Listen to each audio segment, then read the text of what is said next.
বরগুনার আমতলীতে মাইক্রোবাস যাত্রীবাহী মাইক্রোবাস সেতু ভেঙে পানিতে পড়ে 9 জনের মৃত্যু ঘটেছে। উদ্ধার হয়েছে 10 জন, কিন্তু তারাও এখন আশঙ্কাজনক অবস্থায় রয়েছে। আমি রয়েছি এই মুহূর্তে বরগুনার আমতলী উপজেলার চাওড়া ইউনিয়নে, যেখানে এই ঘটনাটি ঘটেছে। তার পাশে এখন নিয়ে আসা হয়েছে যে রেকার দিয়ে পানিতে যে নিমজ্জিত যে গাড়িটি রয়েছে সেই গাড়িটিকে উদ্ধার করা হবে। সরকারি প্রতিষ্ঠানের এই রেকারটি এই মুহূর্তে রয়েছে সেই দুর্ঘটনা কবলিত যে স্থানটি রয়েছে যেখানে দুর্ঘটনাটি ঘটেছে সেখানে।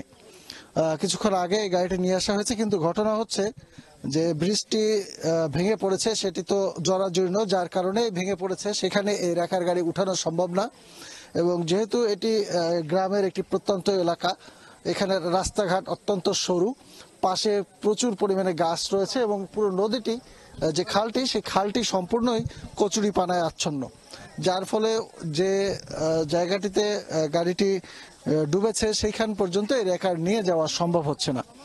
আমরা যদি একটু ঘটনাস্থলের দিকে যেতে যেতে বিষয়টি বলি যে এই এলাকাটি হচ্ছে বরগুনা জেলার আমতলী উপজেলার একটি প্রত্যন্ত এলাকা চাওড়া, এবং চাওড়ার পাশে যে ইউনিয়নের পাশে যে খাল রয়েছে, খালের অপর পাশে হচ্ছে হলদিয়া আরেকটি ইউনিয়ন। অর্থাৎ চাওড়া এবং হলদিয়া দুটি ইউনিয়ন, এবং এই দুটি ইউনিয়নের মাঝখানে যে তফাৎ করেছে হচ্ছে এই খালটি, এবং এই দুই ইউনিয়নকে সংযুক্ত করেছে খালের উপরে যে ব্রিজটি রয়েছে সেই ব্রিজটি। আজ দুপুরে স্থানীয়রা এবং পুলিশ এবং এখানকার যারা ফায়ার সার্ভিস কর্মী যারা এই ঘটনাস্থলে এসে উদ্ধার কার্যক্রম চালিয়েছে, প্রত্যক্ষদর্শী যারা যারা নিহতদেরকে পানি থেকে তুলে এনেছে এবং আহতদেরকে পানি থেকে উঠিয়ে এনেছে, তারা আমাদেরকে যে বিষয়টি জানিয়েছে সেটি হচ্ছে যে হলদিয়া ইউনিয়নের গুরুদর নামে একটি জায়গা রয়েছে, সেইখান থেকে 19 জনের একটি দল, তারা একই পরিবারের সদস্য বলতে গেলে, তারা মূলত একটি মাইক্রোবাস এবং একটি অটোরিকশায় করে যাচ্ছিলেন এই পারে, চাওড়া ইউনিয়নের এই পারে। তারা একটি বিয়ের অনুষ্ঠানে যাচ্ছিলেন, যেখানে বরযাত্রীর অনুষ্ঠান ছিল, বৌভাতের অনুষ্ঠান ছিল। সেই বৌভাতের অনুষ্ঠানে তাদের অংশগ্রহণ করার কথা, এবং অংশগ্রহণ শেষে বৌভাতের অনুষ্ঠান শেষে কনে এবং বর নিয়ে আবার ফিরে আসার কথা ছিল। স্থানীয়রা জানিয়েছে যে মাইক্রোবাসটি দুর্ঘটনার কবলে পড়েছে সেই মাইক্রোবাসটি দুর্ঘটনার আগেও এখান থেকে অপর পারে যায়, এবং যাওয়ার পরে ওই যাত্রীদেরকে নিয়ে আবার আসে। তখন বেলা 1:30 থেকে 2টোর মতন হবে। সেই সময় যখন এই ব্রিজের উপরে উঠে আসে মাইক্রোবাসটি, তখন দুর্ঘটনার শিকার হয় এবং ব্রিজটা ভেঙে, মাঝখান থেকে ভেঙে মাইক্রোবাস এবং অটোরিকশা এই দুটোই পানিতে ডুবে যায়।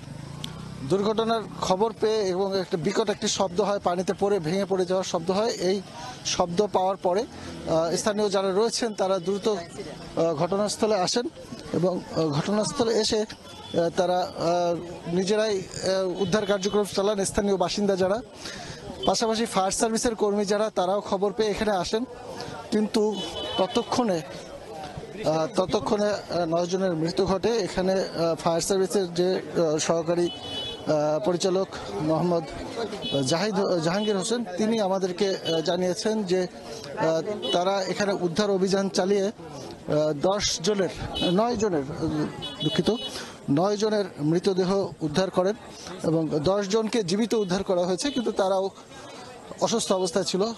9 জনের যে উদ্ধার করেছেন তাদের ভিতরে ছিল 7 জন নারী এবং 2টি শিশুকন্যা ছিল। এবং বর্তমানে মাইক্রোবাস এবং যে প্রাইভেট যে অটোরিকশা সেটি পানির নিচে রয়েছে। এখন সে দুটো উদ্ধারের জন্য চেষ্টা চালাচ্ছে, তবে আর কোনো মৃত নেই বলে বা কোনো দেহ নেই বলে এখানে বলছেন ফায়ার সার্ভিসের কর্মকর্তারা। তারা তাদের উদ্ধার তৎপরতা সেটি আপাতত স্থগিত রেখেছে। তবে বিআরটিসির যে লোকজন রয়েছেন তারা গাড়ি দুটো উদ্ধার করার জন্য চেষ্টা চালাচ্ছেন। আমরা এখানে আসার পরে অসংখ্য মানুষ, উৎসুক জনতা এইখানে অবস্থান নিয়েছে, আমরা এসে দেখেছি। এখনো কিন্তু আপনাদের যদি দেখাই যে এই ব্রিজের ভাঙার অংশের অপর পারে মানুষজন এখন পর্যন্ত এখানে এসে অবস্থান করে রয়েছে, এবং এর ফলে কিন্তু দুটি এলাকা একেবারেই বিচ্ছিন্ন হয়ে পড়েছে। কারণ পুরো খালটি কচুরিপানায় আবদ্ধ, এখান থেকে নৌকা চলাচলের কোনো উপায় নেই। বলা যায় যতকাল এই ব্রিজের উপরে পুনরায় কোনো সংযোগের ব্যবস্থা না করা হবে, দুই পার এরকম বিচ্ছিন্ন হয়ে যাবে। স্থানীয়রাই জানেন তারা কিভাবে এটি আবার পুনঃসংযোগ করবেন, যতদিন ব্রিজ না হয় ততদিন তারা কিভাবে যাতায়াত করবেন, এটি আসলে একটি দুরূহ ব্যাপার। তবে টর্চের যে আলো ফেলছে স্থানীয় মানুষজন, সেখানে আমরা দেখতে পাচ্ছি যে একটি হলুদ হলুদ আবরণ দেখা যাচ্ছে। আপনারা একটু দয়া করে টর্চের আলোটা দেন। হ্যাঁ, ওই যে টর্চের আলোটা যেখানে দেখা যাচ্ছে সেইখানে কিন্তু অটোরিকশার বডিটি আছে বোঝা যাচ্ছে, কারণ হলুদ রঙের একটি আবরণ রয়েছে এবং তারপরেই এই সামনেই মাইক্রোবাসটিও রয়েছে। স্থানীয়দের সাথে আমরা কথা বলেছি, তারা যে বিষয়টি আমাদের কাছে বারবারই বলছে যে এইখানে এই ব্রিজটি অত্যন্ত ঝুঁকিপূর্ণ ছিল দীর্ঘদিন ধরে। এইখান থেকে যাতে ভারী যানবাহন না চলে সেই জন্য ব্রিজের দুই ধারে দুইটি ব্যানার টানানো হয়েছে যাতে ভারী যানবাহন না ওঠে, এইখান থেকে যেন ভারী যানবাহন না আসে সেজন্য দুই ব্রিজের দুই পাশে খেজুর গাছ ব্রিজের ওঠার এবং নামার দুই প্রান্তে পুঁতে দেওয়া হয়েছিল যেন মোটরসাইকেল এবং বাইসাইকেল ছাড়া আর কেউ উঠতে না পারে। কিন্তু আসলে বিভিন্ন মানুষের খামখেয়ালি, গাফিলতি এবং উদাসীনতার কারণে সেইগুলো পরে নেই হয়ে গিয়েছে এবং তারপরে আবার যথারীতি চলতে শুরু করেছে। আমরা যদি দেখানোর চেষ্টা করি, ব্রিজটির যে অংশগুলো এখনো রয়েছে সেগুলো ঝুঁকিপূর্ণ অবস্থায় রয়েছে, বিভিন্ন জায়গা থেকে ভাঙা রয়েছে, বিভিন্ন জায়গা থেকে রড বের হয়ে রয়েছে এবং বিভিন্ন জায়গায় একেবারেই যে ভেঙে অবস্থা রয়েছে। অর্থাৎ আজ না হলেও কাল এই ব্রিজ ভেঙে পড়বে এমন একটা কিন্তু পরিস্থিতি রয়েছে। দুর্ভাগ্য আজকে যারা এর উপরে উঠেছে তাদের, এবং তারা সবাই মাদারীপুরের শিবচরের বাসিন্দা। মাদারীপুরের শিবচরের বাসিন্দা আজ এসেছে এখানে বিয়ের অনুষ্ঠান, বউ ভাতের অনুষ্ঠান।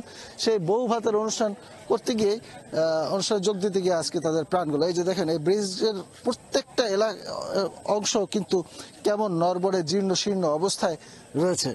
যা বলছিলাম, এখানের স্থানীয় বাসিন্দাদের সাথে আমাদের কথা হয়েছে, তারা যে অভিযোগটি বারবার করেছে যে ব্রিজ এইটি না খালি, এই খালের উপরে এর আগে পরে আরো বেশ কয়েকটি সেতু রয়েছে, সবগুলো সেতুর অবস্থা জীর্ণ শীর্ণ।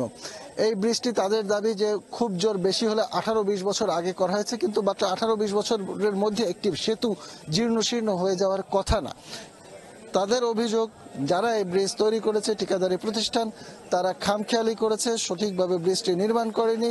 ব্রিজ নির্মাণ সঠিকভাবে না হওয়ার কারণে এই যে এই পাশে যে দেখছেন এখানে রেলিং হওয়ার কথা ছিল, সেই রেলিং পর্যন্ত না করেই ব্রিজটি ছেড়ে দেওয়া হয়েছে। সেই কারণে আজকে এই দুর্ঘটনা ঘটলো। এখানে ব্রিজ এখনো নড়বড়ে অবস্থায় রয়েছে, এই যে এখান থেকে মাটি থেকে ব্রিজটি দূরে সরে গিয়েছে। আমার সাথে এখানকার স্থানীয় মানুষদের সাথে কথা আছে। আপনাদের মধ্যে কি এখানে স্থানীয় কেউ আছেন নাকি দূরের সবাই? আপনারা কি এখানকার স্থানীয়? আচ্ছা, এখানে যারা আছেন তারা মূলত খবর পেয়ে এখানে এসেছেন, তারা দেখছেন যে কি অবস্থা।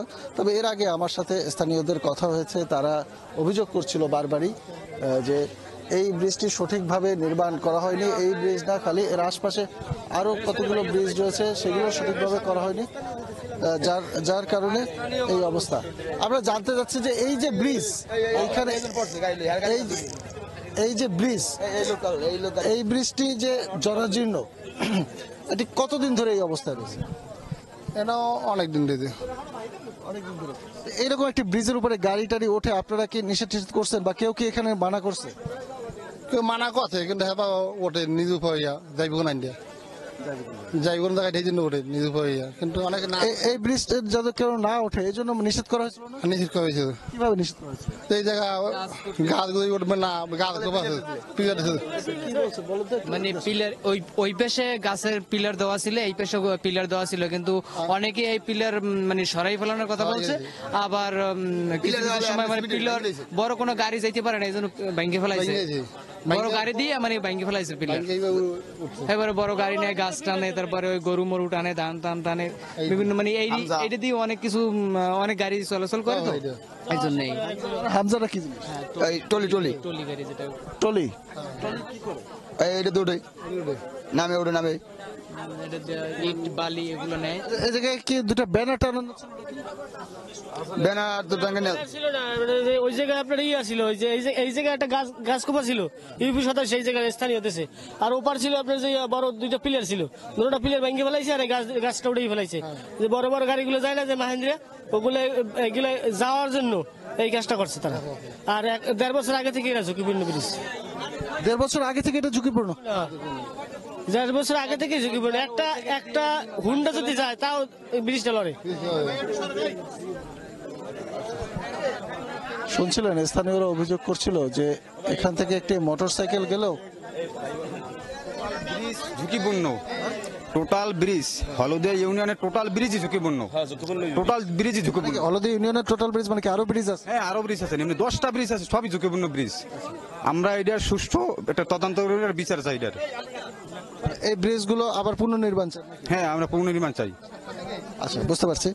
এখানকার মানুষ যারা রয়েছেন তারা শুনছিলেন যে এই ইউনিয়নে আরো 10টি ব্রিজ রয়েছে, এই ইউনিয়নে আরো 10টি ব্রিজ রয়েছে, যে ব্রিজগুলো সবগুলো ঝুঁকিপূর্ণ এবং এই ঝুঁকিপূর্ণ ব্রিজের কারণে যে কোনো সময় আরো বড় দুর্ঘটনা ঘটতে পারে তার আশঙ্কা করছেন এলাকাবাসী। এবং তারা যে দাবিটি করছেন যে এই ব্রিজে আজকে যে দুর্ঘটনাটি ঘটলো, প্রাণহানি ঘটলো, এইরকম যেন প্রাণহানি না ঘটে, এইরকম যেন দুর্ঘটনা না ঘটে, সেজন্য অন্য যে ব্রিজগুলো রয়েছে এইটি সহ সবগুলোকে সংস্কার করা হোক, পুনর্নির্মাণ করা হোক, যেন এই ধরনের দুর্ঘটনার আর পুনরাবৃত্তি না ঘটে।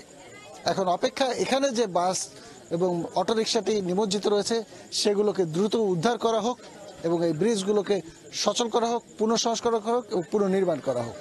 এই ছিল আমার কাছে বরগুনার আমতলী উপজেলার চাওড়া ইউনিয়ন থেকে। পরবর্তীতে দেখা হবে অন্য কোনো খবরের সাথে, অন্য কোনো ঘটনা নিয়ে। সে পর্যন্ত চ্যানেল 24-এর সাথে থাকুন, ভালো থাকুন।